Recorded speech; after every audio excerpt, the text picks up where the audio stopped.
Exceptional cases को भी हमने स्टडी किया। अब जो नेक्स्ट हमारे पास आता है साइमल्टेनियसली शिफ्ट और that means change in demand and supply and market equilibrium. जब अभी तक तो हमने देखा कि एक वेरिएबल को हमने स्टेबल रखा, दूसरे को हमने चेंज करके दिखाया। चेंज का क्या मतलब है कि वो इंक्रीज भी हो सकता है और डिक्रीज भी हो सकता है। अभी तक हमने ये देखा कि एक वेरिएबल फिक्स रहेगा, दूसरा चेंज होगा। लेकिन अब नेक्स्ट हमारे पास टॉपिक आता है कि अगर दोनों एक साथ चेंज होते हैं तब क्या होगा। अब अगर दोनों एक साथ चेंज होंगे तब हम देखते हैं कि इफेक्ट क्या होगा। पहले हम देखेंगे कि डिमांड और सप्लाई दोनों इक्वल चेंज हो रहे हैं। फिर कई बार देखो ऐसा भी होता है कि डिमांड और सप्लाई दोनों इंक्रीज तो हो रहे हैं लेकिन डिमांड ज़्यादा इंक्रीज हो रही है और सप्लाई कम इंक्रीज हो रही है। फिर नेक्स्ट केस हम देखेंगे कि दोनों इंक्रीज तो हो रही है लेकिन सप्लाई जो है वो ज़्यादा इंक्रीज हो रही है और डिमांड जो इंक्रीज हो रही है वो कम इंक्रीज हो रही है। तो इंक्रीज वाले केस को सबसे पहले हम डिस्कस करते हैं, राइट। अब देखो मैंने यहाँ 3 डायग्राम्स बनाए हैं, लेकिन सबसे पहले हम फर्स्ट डायग्राम में देखेंगे कि इंक्रीज का केस। डिमांड जो है वो हमारी इंक्रीज हो रही है, ठीक है। डिमांड जो है वो हमारी इंक्रीज हो रही है यानी कि D से D1 हो रही है। सप्लाई भी हमारी इंक्रीज हो रही है, ठीक है, लेकिन सप्लाई जो है इंक्रीज तो हो रही है लेकिन कम इंक्रीज हो रही है, ठीक है। अब देखो जो डिमांड को मैंने ज्यादा इंक्रीज करके बताया और सप्लाई को मैंने कम इंक्रीज करा, ठीक है। कोई एक्स कमोडिटी है जिसकी डिमांड बढ़ गई, डिमांड के बढ़ने से सप्लाई उतनी इंक्रीज नहीं हुई, ठीक है। अब सप्लाई उतनी इंक्रीज नहीं हुई तो दैट मीन्स अभी भी मार्केट में क्या है, डिमांड ज्यादा है सप्लाई से। डिमांड तो बढ़ी लेकिन सप्लाई उस अकॉर्डिंगली नहीं बढ़ी, ठीक है। यानी बढ़ी हुई डिमांड को इतनी सप्लाई ने तो कवर कर लिया लेकिन अभी भी मार्केट में क्या है, सिचुएशन ऑफ एक्सेस डिमांड। अब सिचुएशन ऑफ एक्सेस डिमांड है तो इसकी वजह से क्या होगा, प्राइस हमारे बढ़ जाएंगे। अब प्राइस बढ़ेंगे तो क्या होगा, फिर न्यू इक्विलिब्रियम हमारा यहाँ पर जहाँ पे न्यू डिमांड कर और न्यू सप्लाई कर इंटरसेक्ट करेंगे तो न्यू मार्केट इक्विलिब्रियम हमारा इस तरह एस्टैब्लिश हो जाएगा, ठीक है, एट OQ1 पॉइंट, ठीक है। और न्यू इक्विलिब्रियम प्राइस हमारे एस्टैब्लिश होंगे OP1 पॉइंट पर, ठीक है, क्योंकि प्राइसेस हमारे बढ़ गए। अब यहाँ पर स्टूडेंट्स आपने दिखाना तो इतना ही है बट इसका थोड़ा सा डीप हम स्टडी करेंगे, इसकी बिल्कुल डेप्थ तक जाएंगे कि ये कैसे हुआ। देखो यहाँ पर प्रीवियस जो प्राइस थे वो ओपी थे। अब प्रीवियस प्राइस पर अगर आप यहाँ पर चेक करो तो जो प्रीवियस प्राइस पर जो डिमांड है वो तो इतनी हो रही थी, डिमांड तो इतनी हो रही थी ना प्रीवियस प्राइस पर, इतनी बड़ी, यानी जो डिमांड बढ़ी है इसको मैंने डी नाम दे दिया, ठीक है। और जो सप्लाई बढ़ी उसको, सप्लाई जो इतनी सी बड़ी है तो सप्लाई इतनी बड़ी, मैंने इसको एस नाम दे दिया, ठीक है। अब देखो क्या हुआ कि अभी भी मार्केट में एक्सेस डिमांड है, ये वाली सप्लाई को तो कवर कर लिया डिमांड ने, अभी भी मार्केट में जो है वो एक्सेस डिमांड है। एक्सेस डिमांड की वजह से क्या हुआ, प्राइसेस हमारे बढ़ गए। अब प्राइस बढ़ने से देखो क्या होगा, when there is rise in the price, जब प्राइस हमारे बढ़ेंगे तो क्या होगा, राइज इन द प्राइस के साथ there is contraction of demand and extension of supply, यहाँ पर भी क्या हो रहा है, contraction of demand and extension of supply, तभी तो हमारा जो न्यू इक्विलिब्रियम क्वांटिटी है वो ये वाली सेट हुई है ना। लेकिन डिमांड तो इतनी बड़ी थी, लेकिन प्राइसेस के बढ़ने से, क्योंकि मार्केट में एक्सेस डिमांड थी, अब एक्सेस डिमांड की वजह से क्या हुआ, जो प्राइस है वो राइज कर गए। अब प्राइस के राइज करने से क्या हुआ, there is contraction of demand and extension of supply. तो इसीलिए ये कॉन्ट्रैक्शन ऑफ डिमांड, देखो डी न्यू इक्विलिब्रियम क्वांटिटी ये वाली है ना, तो contraction of demand and extension of supply, तभी हमारा जो न्यू इक्विलिब्रियम क्वांटिटी है वो क्या सेट हुई, OQ1 सेट हो गई, और इक्विलिब्रियम प्राइस हमारे क्या सेट हुए, OP1 सेट हो गए। ठीक है, तो इस तरह से ये आपको एक्सप्लेन करना है। बढ़ी हुई डिमांड इतनी थी, सप्लाई थोड़ी सी बढ़ी, तो इस वाली डिमांड को तो कवर कर लिया, लेकिन जो ये वाली डिमांड है, ये वाली डिमांड क्या है, सिचुएशन ऑफ एक्सेस डिमांड। तो एक्सेस डिमांड की वजह से क्या होगा, प्राइस राइज कर जाएंगे, प्राइस राइज करने से क्या होगा, डिमांड हमारी कॉन्ट्रैक्ट कर जाएगी और सप्लाई हमारी एक्सटेंड कर जाएगी। सो दैट्स व्हाई हमारा new equilibrium quantity will establish at point OQ1 और new equilibrium prices will be OQ2, OP2, OP1 and new equilibrium is here at point E1, new market equilibrium. Okay, अब इस case में तो हमने देख लिया।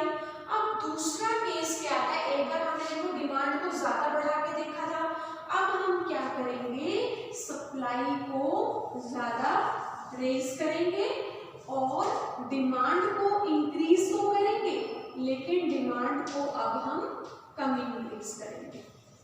ठीक है, अब डिमांड को हमने कम इंक्रीज किया। अब यहाँ पर फिर से देखो, जो ये है, जो ये इस OP प्राइस पर जो सप्लाई कितनी बड़ी, सप्लाई बड़ी इस पॉइंट तक, मैंने इसको S नाम दे दिया। ठीक है, और जो ये डिमांड, जो ये डॉटेड पोर्शन आप देख रहे हो, ये सप्लाई बढ़ी, जो ये डिमांड बढ़ी है, लेकिन डिमांड कम इंक्रीज हुई है। Increase in demand is less than increase in supply. तो डिमांड इतनी बड़ी है, सप्लाई इतनी बड़ी है, राइट। तो लेकिन क्या हुआ, अभी भी क्या है, there is excess of supply in the market. अब एक्सेस सप्लाई है मार्केट में, डिमांड उस अकॉर्डिंगली नहीं है, तो इससे क्या होगा, प्राइसेस हमारे क्या हो जाएंगे, फॉल कर जाएंगे। अब प्राइसेस जो हैं, अब देखो प्राइस क्या हो गए, ये न्यू इक्विलिब्रियम डिमांड है, ये न्यू इक्विलिब्रियम सप्लाई है, मार्केट इक्विलिब्रियम हमारा यहाँ पर एस्टैब्लिश हुआ। तो प्राइसेस क्या हो गए, ये मैंने डॉटेड से शो कर दिया, जो चेंज वाला पार्ट है, OP से OP1 हो गए। ठीक है, अब प्राइस जैसे ही फॉल हुए तो क्या हुआ, there is extension of demand and contraction of supply. तो यहाँ पर हमारा ये OQ1, तो यहाँ पे मैंने क्या लिखा है, देखो, contraction of supply, extension of demand. तो हमारा न्यू इक्विलिब्रियम एस्टेब्लिश कहाँ पर हो गया, एट पॉइंट OQ1, और OP प्राइस हमारे फॉल कर गए। ठीक है, तो यहाँ पर हमने देखा कि किस तरह से प्राइस फॉल किए, राइट। ये हमने दोनों केसेस को स्टडी कर लिया। अब नेक्स्ट हमारे पास आता है इक्वल चेंज। जितना चेंज, जितना इंक्रीज डिमांड में हो रहा है, उतना ही इंक्रीज किसमें हो रहा है हमारे पास, उतना ही इंक्रीज हमारे पास हो रहा है सप्लाई में। ठीक है, उतना ही इंक्रीज हमारे पास सप्लाई में, ये सप्लाई भी हमारी उतनी ही बढ़ गई, मतलब increase in demand is equal to increase in supply. उस केस में क्या होगा, सिर्फ और सिर्फ क्वांटिटी बढ़ेगी, सिर्फ क्वांटिटी OQ से OQ1 आ जाएगी, प्राइसेस में कोई चेंज नहीं होगा, प्राइस हमारे ओपी ही रहेंगे और न्यू मार्केट इक्विलिब्रियम हमारा क्या हो जाएगा, ई से इवन हो जाएगा। ठीक है, क्योंकि जितना डिमांड में इंक्रीज हुआ उतना ही इंक्रीज सप्लाई में हो गया, इक्वल चेंज है तो इसलिए प्राइसेस में कोई चेंज नहीं आएगा, सिर्फ और सिर्फ हमारी क्वांटिटी जो है OQ से OQ1 हो जाएगी। ठीक है, हाँ जी स्टूडेंट्स, अभी तक हमने देखा था कि साइमल्टेनियसली इंक्रीज हो रहे थे डिमांड भी और सप्लाई भी। In one situation, increase in demand is more than increase in supply, and in one situation, increase in supply is more than increase in demand. और थर्ड केस हमने देखा था, increase in demand is equal to increase in supply. अभी तक हमने increase के case देखे थे, अब हम क्या करेंगे, decrease के केस को स्टडी करेंगे। Decrease in demand is less than decrease in supply, and second case, decrease in supply is less than decrease in demand, and decrease in demand is equal to decrease in supply. Right, तो तीनों cases को हम यहाँ पर भी discuss करने वाले हैं। तो सबसे फर्स्ट हम देख रहे हैं, decrease in demand is less than decrease in supply. अब सप्लाई डिमांड कम हो रही है लेकिन decrease in supply is less, and decrease in supply is more. Supply decrease तो हो रही है लेकिन ज्यादा डिक्रीज हो गई, यानी कि मार्केट में डिमांड जो है किसी पर्टिकुलर कमोडिटी की कम हुई लेकिन सप्लाई उससे ज्यादा कम हो गई। फिर क्या होगा, तो उस केस में क्या होगा, जो सप्लाई है, डिमांड कम डिक्रीज हुई, सप्लाई जो है वो ज्यादा डिक्रीज हो गई, तो उस केस में क्या होगा। अब देखो इस पॉइंट को अगर हम देखते हैं तो सप्लाई तो इतनी कम हुई थी, मैंने ऐसे यहाँ पर मार्क कर दिया, डिमांड इतनी कम हुई, इसको मैंने डी मार्क कर दिया। अब भी क्या है, demand is more than supply, demand ज्यादा है, देखो सप्लाई कम है, तो इस केस में क्या होगा, प्राइस हमारे राइज कर जाएंगे। अब न्यू इक्विलिब्रियम, न्यू कर्व कौन सा है, new demand curve, new supply curve, यहाँ पर जहां पर ये कट करेंगे वहां पर मार्केट इक्विलिब्रियम एस्टैब्लिश हो जाएगा, OP 1 पर होगा। अब क्या होगा, प्राइस राइज कर रहे हैं लेकिन प्राइस के राइज करने के साथ क्या होगा, there is contraction of demand and extension of supply. ठीक है, तो यहाँ पर हमारी न्यू इक्विलिब्रियम क्वांटिटी ये OQ2 यहाँ पर एस्टेब्लिश हो जाएगी। अब देखो सप्लाई एक्सटेंड हो रही है, S कर्व आगे जा रहा है और D कर्व पीछे जा रहा है, that is contraction of demand. So new market equilibrium is point E1 और new equilibrium quantity OQ2, new equilibrium price OP1। ठीक है, तो इस तरह से ये एस्टेब्लिश होगा। अब यहाँ पर हम डिक्रीज का सेकंड केस करेंगे, यहाँ पे हमने सप्लाई को ज्यादा कम किया था, अब हम सप्लाई को कम तो करेंगे लेकिन decrease in supply is less than decrease in demand, तो डिमांड जो है यहाँ पर ज्यादा कम हो रही है। ठीक है, डिमांड ज्यादा कम हो रही है। अब इस OP प्राइस पर जो ये डिमांड है वो D इतनी कम हो गई, और क्या उसे डिमांड इतनी कम हो गई, और जो सप्लाई है वो हमारी ये इस लेवल तक की कम हो गई है ना। सप्लाई जो है वो S1, यहाँ पे हम S से S1 कर देते हैं, तो अब देखो सप्लाई इतनी कम हो गई, OQ सप्लाई थी अब OS हो गई, और डिमांड जो थी वो OQ थी अब OD हो गई, यानी डिक्रीज, डिमांड ज्यादा कम हो गई। अब डिमांड के ज्यादा कम होने से क्या हुआ, सप्लाई जो है वो एक्सेस हो गई मार्केट में। अब सप्लाई एक्सेस होने की वजह से क्या होता है, प्राइसेस फॉल करने शुरू कर जाते हैं। अब प्राइस जब फॉल करेंगे तो new demand and supply curve पे इंटरसेक्ट करेंगे एट पॉइंट E1 पर करेंगे। नाउ प्राइसेस के कम होने से क्या होगा, सप्लाई हमारी कॉन्ट्रैक्ट कर जाएगी और डिमांड हमारी एक्सटेंड कर जाएगी। ठीक है, तो new equilibrium will quantity will establish here eight point OQ1 और प्राइसेस हमारे क्या हो जाएंगे, कम हो जाएंगे, फॉल कर जाएंगे।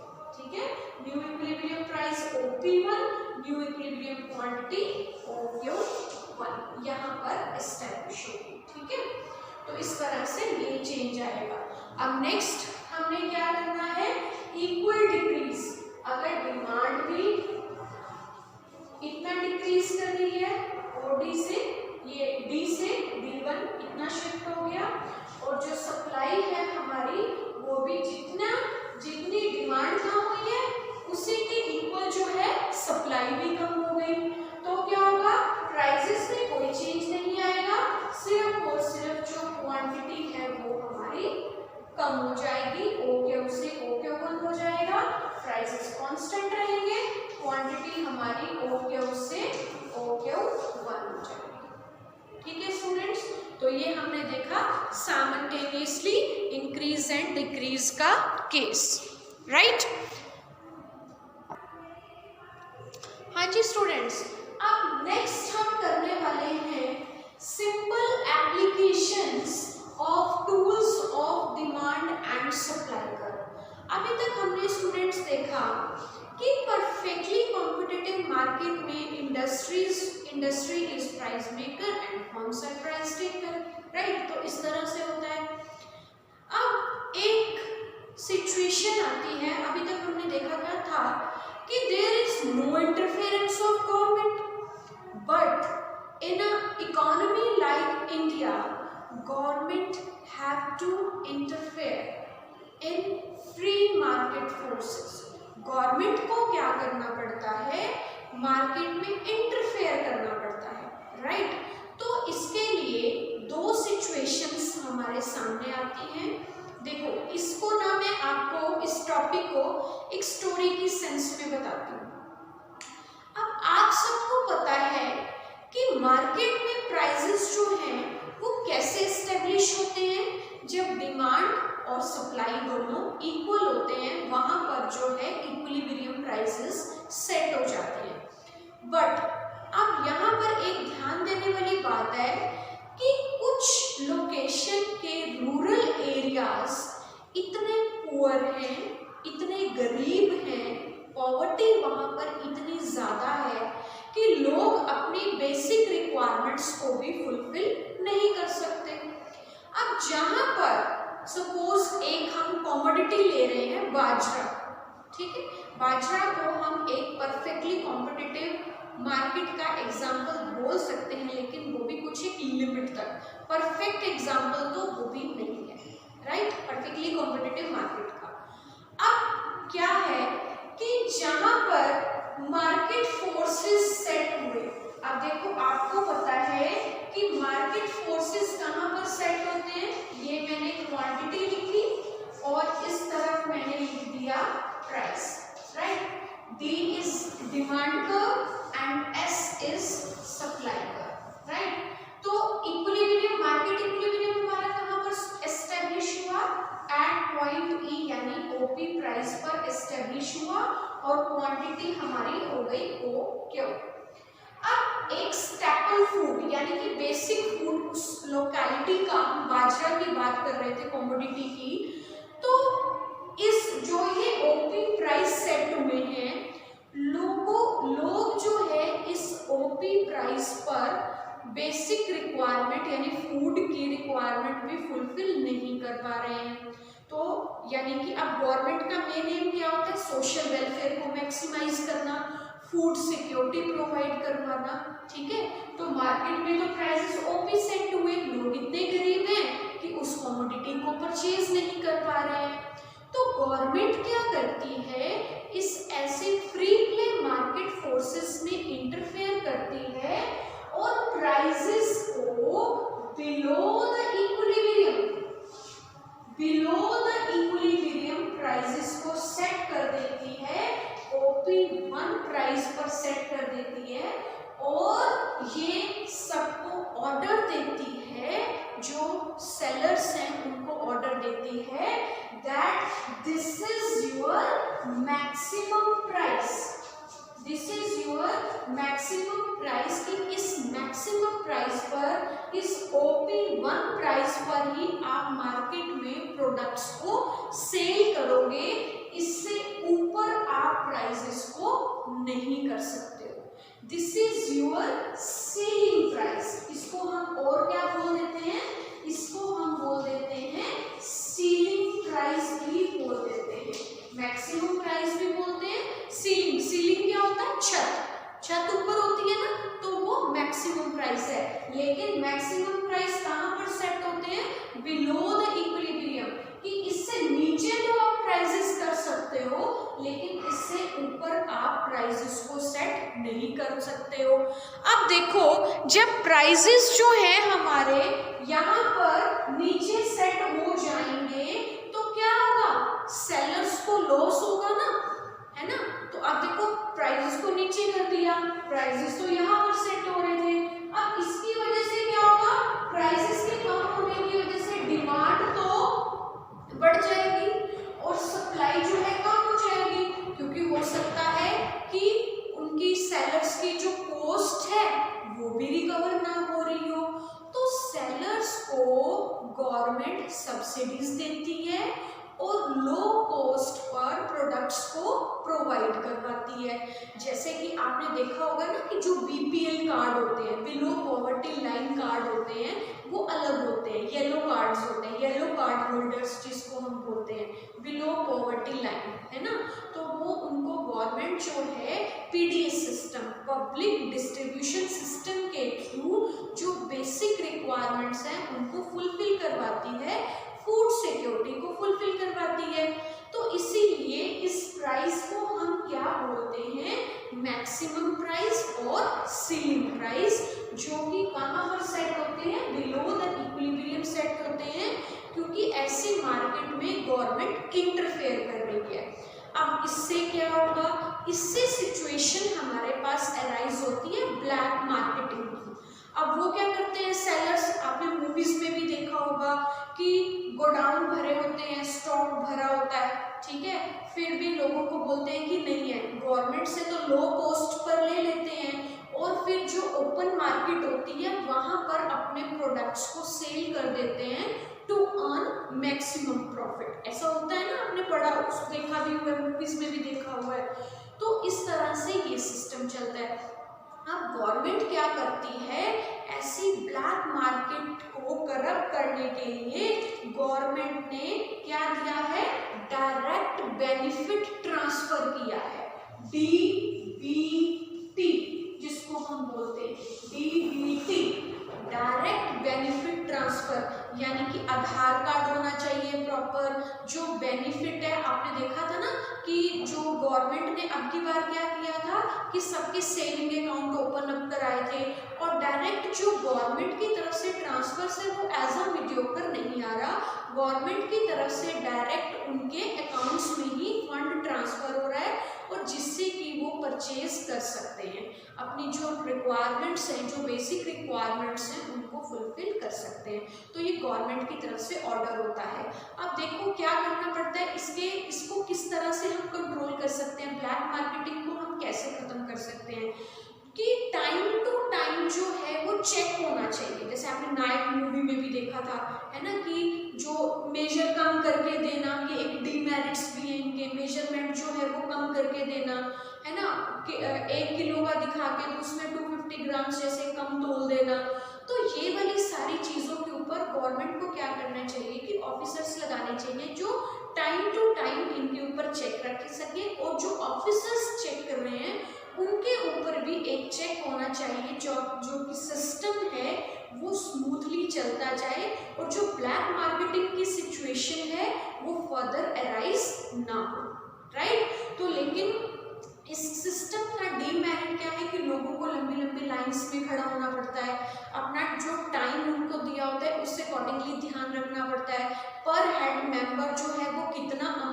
जाएगा वो भी ध्यान रखना होता है। तो इन सब चीज़ों से हम ये सारी चीज़ें आती हैं, लेकिन गवर्नमेंट जो है वो टाइम टू टाइम चेक करती है ताकि ब्लैक मार्केटिंग की सिचुएशन को कम किया जा सके, राइट। तो यहाँ पर जो हमने अभी देखा जो प्राइस सीलिंग है that is the maximum price fixed by the government, right. तो यहाँ पर इस तरह से इसको सीलिंग प्राइस और मैक्सिमम प्राइस बोलते हैं, ठीक है। मैक्सिमम सीलिंग से आप ध्यान रख लेना, छत मीन्स मैक्सिमम लिमिट, और ये सेट होता है बिलो द इक्विलिब्रियम पॉइंट, ताकि सब लोगों को low cost per basic food जो है वो प्रोवाइड करवाया जा सके, ठीक है। अच्छा, अब नेक्स्ट हम करेंगे, नेक्स्ट हमारे पास आता है प्राइस फ्लो। ये तो हमने कंज्यूमर साइड होके सोचा है ना। अब जो है नेक्स्ट हमारे पास है प्राइस फ्लो। अब प्राइस फ्लो क्या होता है स्टूडेंट्स, देखो इसको भी हम एक एग्जांपल से, एक स्टोरी से समझते हैं कि फार्मर्स ने बहुत मेहनत की, ठीक है। प्रोडक्टिविटी जो है वो बहुत ज़्यादा हो गई। अब प्रोडक्टिविटी जो है बहुत ज़्यादा हो गई मार्केट में, और सप्लाई का ग्लट आ गया, अबंडेंट क्वांटिटी में सप्लाई आ गई। अब सप्लाई जब ज़्यादा हो जाएगी, डिमांड उतनी नहीं रहेगी, मार्केट में सप्लाई है, तो क्या होता है, प्राइसेस जो हैं वो कम हो जाते हैं। अब प्राइसेस जैसे कम हो गए तो क्या होगा, कई बार ऐसा होता है कि फार्मर्स की कॉस्ट भी रिकवर नहीं हो रही होती। जैसे पोटैटो, अनियन, पोटैटो का एग्जांपल दिया था कि इतने ज़्यादा क्वांटम में पोटैटो प्रोड्यूस हो गए थे कि फार्मर्स ने ऐसे ही फेंके थे रोड्स के ऊपर। तो अब वो क्यों हुआ, क्योंकि उनकी कॉस्ट भी रिकवर नहीं हो रही थी। तो ऐसे में जितनी फार्मर्स मेहनत करते हैं फूड सिक्योरिटी के लिए, जब उनको प्राइस ही नहीं मिलेगा तो क्या वो उतना प्रोड्यूस कर पाएंगे। अब ये देखो, इसके थ्रू ये डायग्राम है डिमांड और सप्लाई। जब ओपी प्राइस यहाँ पर कॉस्ट रिकवर नहीं हो पा रही है तो गवर्नमेंट क्या करती है, फार्मर्स को सपोर्ट करने के लिए अबव द इक्विलिब्रियम प्राइसेस को सेट कर देती है, that is what called OP1 price. Above the equilibrium prices को सेट कर दिया ताकि फार्मर्स जो है, गवर्नमेंट बोलती है कि आप इससे अबव प्राइसेस को सेट कर सकते हो, आपकी बार्गेनिंग के ऊपर डिपेंड करता है, लेकिन इससे नीचे आप प्राइसेस को नहीं करोगे। अबव द इक्विलिब्रियम प्राइसेस को सेट कर रही है फार्मर्स को सपोर्ट करने के लिए, that is why this is what called support price, floor price and minimum price. अब यहाँ पर क्या होगा, सप्लाई ज्यादा हो जाएगी, डिमांड कम रह जाएगी, तो सप्लाई का जो एक्सेस सप्लाई है वो गवर्नमेंट अपने आप फार्मर से परचेज कर लेती है और स्टोर कर लेती है, ऑन द स्पॉट फार्मर्स को पेमेंट कर देती है, और जो एक्सेस होता है वो PDS सिस्टम के थ्रू ट्रांसफर कर देती है, राइट। तो इस तरह से जो गवर्नमेंट है अबव द इक्विलिब्रियम प्राइसेस करके फार्मर्स को हेल्प करती है, सपोर्ट करती है, ताकि उनको प्रॉपर पेमेंट मिल सके, फूड सिक्योरिटी कंप्लीट फुलफिल हो सके, और जो कॉस्ट है फार्मर्स को भी हेल्प होगी और पुअर पीपल को भी हेल्प होगी, राइट। तो स्टूडेंट्स, अब आपने क्या करना है, with this your chapter is over, right, और आपने इसकी अच्छे से प्रैक्टिस करनी है और पॉइंट्स को लिख कर देखना है। Thank you students.